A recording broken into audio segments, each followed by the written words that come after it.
Rand Paul is an interesting character. He's a doctor of sorts. I think he's a doctor of ophthalmology. I think he's an eye doctor, actually.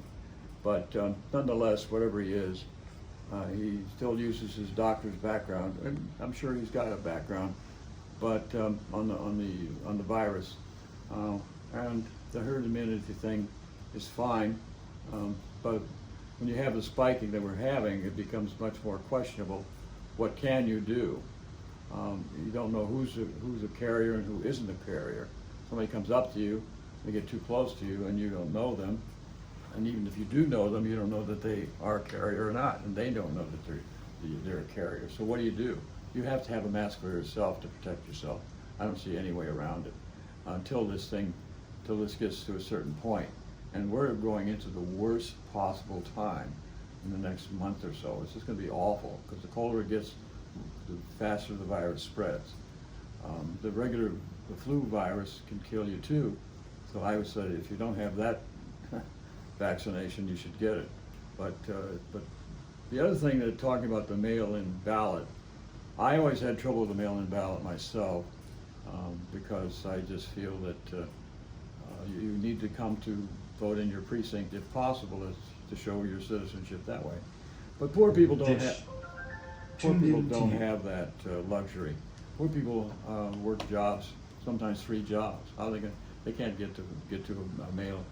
Even if it does help that the early voting happens 6 or 7 days ahead of the actual election, or maybe 2 weeks in some cases. But if you're out of town and you can't be home, you can't. And if you're in Florida, for example, they stay here 6 months and go north 6 months. If they're registered to vote here, they're going to do mail-in balloting. You can't do much about it. So for them to complain about mail-in ballots being helpful to the Democrats, well, Florida was won pretty seriously by the Republicans. I think that's kind of phony, but phony is as phony does. 29 electoral votes were won in Florida. In Sarasota County, where we're talking right now, lost I think 29,000 votes to Republicans. But it's a situation that's overrated. How harmful it is. There's a thing called exit polling. It's the most accurate way to poll. What that is, when somebody leaves the voting place, they'll tell you often, they will say how they voted. You'll say Republican or Democrat, and you're doing the poll, and you check it off, check it off, check it off.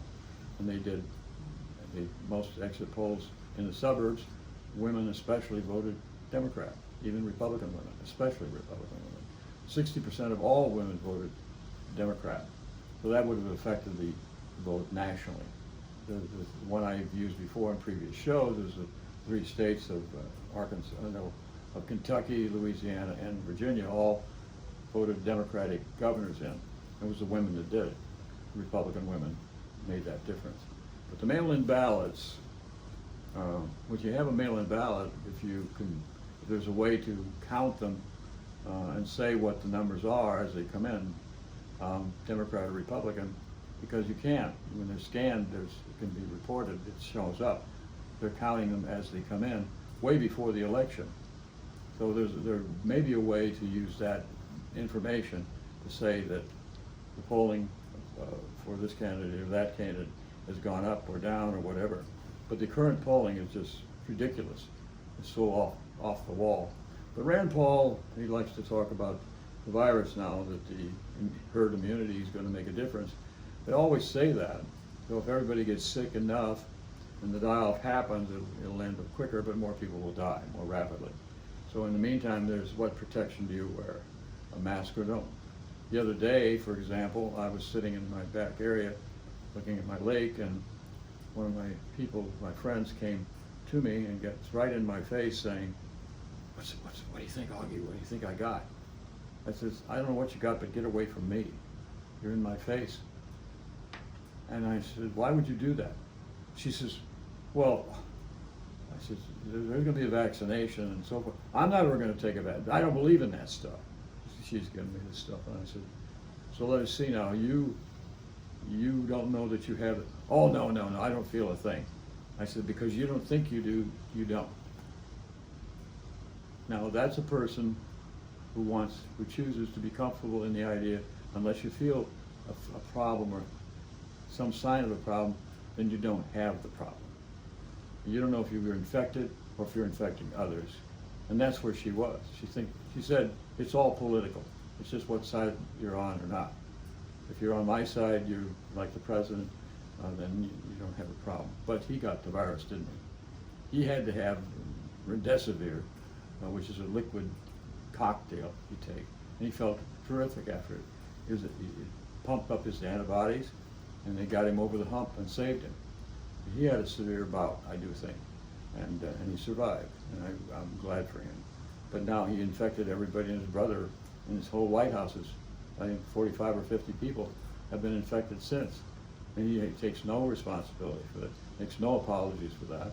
That's irresponsible, I'm sorry. If you knew you had something and he did, and you still had all these people getting sick around you, you have to look in the mirror and say, I did that.